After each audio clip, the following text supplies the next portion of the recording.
Welcome back to middle education. लीजिए student, अब आपके सामने कक्षा 8वीं विषय गणित अर्धवार्षिक परीक्षा वर्ष 2024-25 का अभ्यास प्रश्न पत्र सेट नंबर 1 लेकर के आ चुका हूं।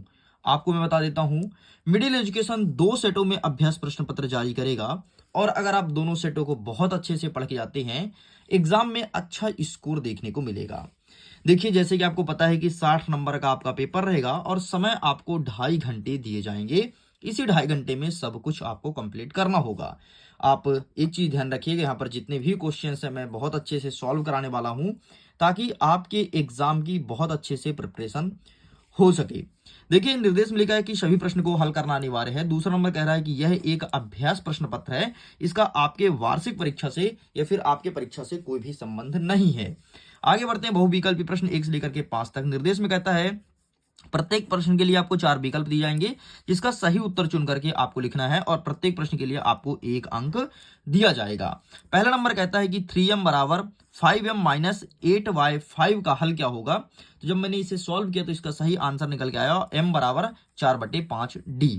थोड़ी मैं इसे जूम करता हूं ताकि प्रॉपर वे में तुम्हारा नजर केवल क्वेश्चन की तरफ ही रहे। हमारा दूसरा नंबर कहता है कि दंड आलेख में सूचना प्रदर्शन के अनुपात का मान समानुपाती होता है। तो इसका सही आंसर आपको लिखना है, हमेशा वर्ग अंतराल के समानुपाती होता है। नेक्स्ट हमारा तीसरा नंबर कहता है कि एक घनाकार बॉक्स का आयतन जिसकी लंबाई और चौड़ाई क्रमशः 2p 4p और 8r है, तो कहता है कि इसका आयतन ज्ञात करो। तो आयतन ज्ञात करने का सूत्र होता है लंबाई गुणे चौड़ाई गुणे ऊंचाई। ठीक, तो इसका कुछ नहीं, गुणा कर दो तो 8 दूनी 16, 8 त्रिक 8 चौक 32, 32 दूनी 64। तो इसका सही आंसर हो जाएगा 64 PQR। नेक्स्ट कहता है कि 23 के घन में इकाई का अंक क्या होगा। तो 23 को क्या करो, 3 बार गुणा करना है। ठीक है, 23 गुणते 23 गुणते 23। तो इसको सरलता सॉल्व करने के लिए क्या करो, 3 का 3 बार गुणा करो, 3 त्रिकाई 9 और 9 का 3 बार कर दो, 9 त्रिक 27 के आया 7, मतलब इकाई अंक आपका 7 हो गया। इस प्रकार से सही उत्तर हो जाएगा। नेक्स्ट कहता है 120 का 10% कितना होगा। तो कुछ ना करो, सिंपल सा 120/10/100 कट्टम किट्टी क्या आया 12। तो इसका सही उत्तर आपका 12 हो जाएगा। ठीक है, ऐसे अगर 20% पूछे तो कुछ नहीं, 120 गुणे 20/100 कट्टम किट्टी 12 दूनी 24, इसका उत्तर 24 होगा। अगर 30% पूछे तो बस कुछ नहीं, सेम टू सेम ऐसे करना है, कट्टम किट्टी 12 3 36, 36 हो जाएगा। इस प्रकार से इसका आंसर निकालना है। आगे बढ़ते हैं, रिक्त स्थान की पूर्ति करो 6 से लेकर के 10 तक। पहला नंबर कहता है कि दो परिमेय संख्याओं के मध्य परिमेय संख्या ज्ञात करने के लिए डैश डैश की अवधारणा सहायक है। तो इसका सही आंसर लिखेंगे P/Q। कई परिमेय संख्या ज्ञात करो तो P/Q से ही सॉल्व होता है। ठीक है, आगे बढ़ते हैं, 7वां नंबर कहता है कि एक समचतुर्भुज का विकर्ण परस्पर डैश डैश होता है तो परस्पर समद्विभाजित करते हैं। ठीक है, परस्पर समद्विभाजित, एक समांतर चतुर्भुज का विकर्ण परस्पर समद्विभाजित करते हैं। ठीक है, यहाँ पर होते ही नहीं, करते होना चाहिए। नेक्स्ट कहता है कि किसी निश्चित घटना की प्रायिकता डैश डैश होती है तो 1 होती है। किसी निश्चित घटना की प्रायिकता हमेशा 1 ही होगी। इस प्रकार से कंप्लीट होता है। आगे बढ़ते हैं, नेक्स्ट कह रहा है प्रश्न क्रमांक 9, दो संख्या 26 और 26 का द्वंद्व योग क्या होगा। तो द्वंद्व योग आपको हो जाएगा 1 39, 1 हो जाएगा 13। ठीक है, नेक्स्ट कह रहा है कि वर्गमूल वर्ग की डैश डैश संक्रिया है तो प्रतिलोम है। वर्गमूल वर्ग के प्रतिलोम है, प्रतिलोम मतलब उल्टा होता है। नेक्स्ट कहता है प्रश्न क्रमांक आपका 11 से लेकर के 16 तक अति लघु उत्तरीय प्रश्न रहेगा। प्रत्येक प्रश्न का उत्तर आपको सॉल्व करना है। ठीक है, व्यंजक लिखा है 1 + x + x² + x³। क्या रैखिक व्यंजक है या नहीं, तो ये भाई नहीं है। अगर कोई पूछे क्यों नहीं है तो इसका सिंपल से रीजन ये है क्योंकि चर की अधिकतम घात 3 है, इसलिए ये एक रैखिक व्यंजक नहीं है। जिसकी चर की अधिकतम घात 1 होती वो एक रैखिक व्यंजक कहलाता। नेक्स्ट कहता है इसे सॉल्व करना है तो वेरी सिंपल। इसे सॉल्व कैसे करोगे, 5x और x लिखा है तो कुछ नहीं, ये 5x में आप क्या करो कि एक x को पक्षांतर कर दो तो प्लस में, तो इधर हो जाएगा माइनस में। ठीक है, इधर 2 लिखा है, अगर इसको पक्षांतर कर दो तो प्लस में जाके 3 हो जाएगा। ठीक, ये इस प्रकार से इसको सॉल्व कर दो। इसको 5x में x जाएगा 4x और 3 2 5 आया, तो x का मान कितना है 5/4। इस प्रकार से निकालना था। नेक्स्ट कहता है 64 का घनमूल निकालो। तो घनमूल तो किसका हो जाएगा, 4 चौको 16, 16 चौको 64, इसका 4 हो जाएगा। ठीक, आगे कहता है कि 500 रुपए अंकित मूल्य कोई वस्तु का और 450 में बेचा जाता है तो उसका बट्टा प्रतिशत ज्ञात करो। तो बट्टा प्रतिशत ज्ञात करेगा सूत्र सबसे पहले देख लो, बट्टा प्रतिशत। ठीक है, बट्टा प्रतिशत बराबर क्या होता है, बट्टा मतलब होता है छूट। ठीक है, क्रय मूल्य बट्टा क्रय मूल्य बटे इंटू 100। ठीक है, अब देखो बट्टा मतलब छूट कितने मिला, 500 खरीदा है, 400 से बेचा मतलब 50 रुपए छूट दिया, तो यहाँ पर छूट लिख दो 50 रुपए। क्रय मूल्य कितना है, मतलब जितने में खरीदे तो 500 में खरीदे तो 500 कर दोगे। ठीक है, इंटू 100, ये तो फॉर्मूला में ही है कट्टम किट्टी, कट्टम किट्टी, कट्टम किट्टी, ये 10 आया तो बराबर 10% इसका सही उत्तर हो जाएगा। नेक्स्ट कहता है इसको गुणनखंड करना है, ठीक है, इसको बहुत सिंपल है इसका, इसको आप सॉल्व करेंगे ए स्क्वायर माइनस बी स्क्वायर के फॉर्मूले से। मैं इसका आंसर दिखाता हूं, मैंने सॉल्व करके रखा है, ठीक है, ये देखो इस प्रकार सॉल्व करना है।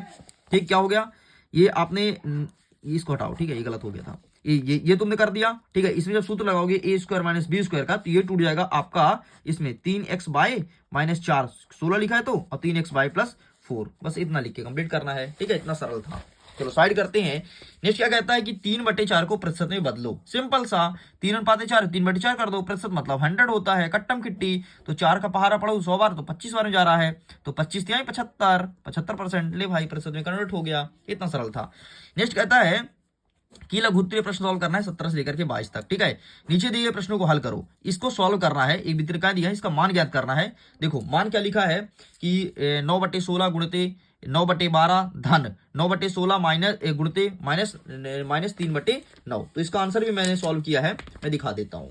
तो ये रहा आपके सामने 17 का आंसर, देख लो, ठीक है, इस प्रकार से हमने लिखा, इसे हमने सॉल्व किया तो 81/192 आया, इसको सॉल्व किया तो माइनस 27/144 आया, ठीक है। सॉल्व करेंगे तो अंतिम में आपका आंसर आएगा 135/576, ये तुम्हारा सही उत्तर हो जाएगा। चलो साइड करते हैं। नेक्स्ट क्या कहता है, अगेन एक पॉइंट दिया है आपको और इसको सॉल्व करना है, तो इसको भी मैंने सॉल्व कर दिया, बहुत ईजी था, ये देखो सिंपल स्टेप में मैं देखता करके बताता हूँ, देखो कैसे। सिंपल से कुछ मत करो, ये जितना लिखा उतना लिख लो, ठीक है, मैंने लिख लिया, ये इंटू का चिन्ह है, इंटू लगा दो, ठीक है, 4 चौको 16 तो माइनस 16/15 हो जाएगा, ठीक। नेक्स्ट इस प्रकार से इंटू 0/7, ठीक है, ये हो गया। अब कुछ नहीं, काट पीट दो अगर कुछ कट रहा है तो 5 3 5 15 5 बार में कट रहा है, ठीक है, 4 चौको 16 4 बार में कट रहा है, ये माइनस करेगा, ठीक है, तो माइनस माइनस प्लस होगा, ठीक है, 4 शून्यम शून्य हो जाएगा, शून्य आ गया, और 5 7 35/35 0/35 आपका सही उत्तर हो गया। ले भाई इतना सरल था। नेक्स्ट कहता है कि जब एक पेज को फेंका जाता है, ठीक है, तो 4 से बड़ी संख्या प्राप्त होने की प्रायिकता ज्ञात करो, ठीक है। 4 से बड़ी संख्या प्रायिकता में क्या होती है, 5 और 6 होती है, 2 होती है, तो कुछ नहीं 2, और कुल कितने पेज 6, कट्टम किट्टी कर दो 1/3, ये सही उत्तर आ गया। ले भाई मैं तेरे सामने सॉल्व कर दिया, बाकी इसका आंसर देखना है तो ये रहा, देखो ये तुम्हारे सामने आंसर लिखा है, 1 से 6 तक होता है, 4 से बड़ी 5 और 6 है, मतलब 2 संख्या है तो 2 बटे, और टोटल संख्या कितनी 6, 1 2 3 4 5, एक और 6 संख्या है तो 6 कर दो 1/3, इसका सही उत्तर हो गया। आगे बढ़ते हैं। नेक्स्ट कह रहा है कि एक थैली में 4 लाल रंग 2 पीले रंग की गेंद है, ठीक है, मतलब थैले में कुल 6 गेंद है, ठीक, 4 लाल और 2 पीला। कहता है थैले के अंदर बिना देखे गेंद निकाल लेते, ठीक है भाई, तो लाल रंग ज्ञात होने की प्रायिकता बताओ, तो टोटल कितने गेंद है, टोटल 6 गेंद है, लाल रंग कितना है 4 है, कट्टम किट्टी कर दो तो 2 3 2/3 आ गया। ले इतना सरल था, ठीक है, इसका आंसर मैं दिखा देता हूं, ये रहा तुम्हारे सामने, ठीक है, मैंने थैलम 4 गेंद डाल दिया, इस प्रकार सॉल्व किया तो इसका आंसर 2/3 आया, फोटो खींच लो।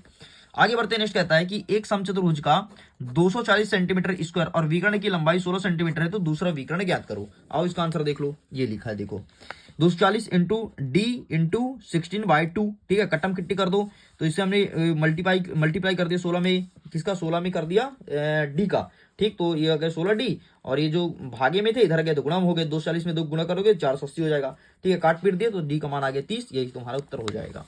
आगे बढ़ते हैं। नेक्स्ट कह रहा है प्रश्न क्रमांक 22, 49x² माइनस 36 का गुणनखंड कीजिए, ठीक है, तो आप गुणनखंड दिखाते ही तुम्हारे सामने, इस प्रकार से इसे सॉल्व करना है, इस प्रकार से आपका ये होता है कंप्लीट। चलिए आगे बढ़ते हैं। नेक्स्ट कह रहा है प्रश्न क्रमांक 23, जिसमें कहता है दीर्घोत्तरीय प्रश्न 23 से लेकर के 26 तक, ठीक है, सभी प्रश्न को हल करना अनिवार्य है।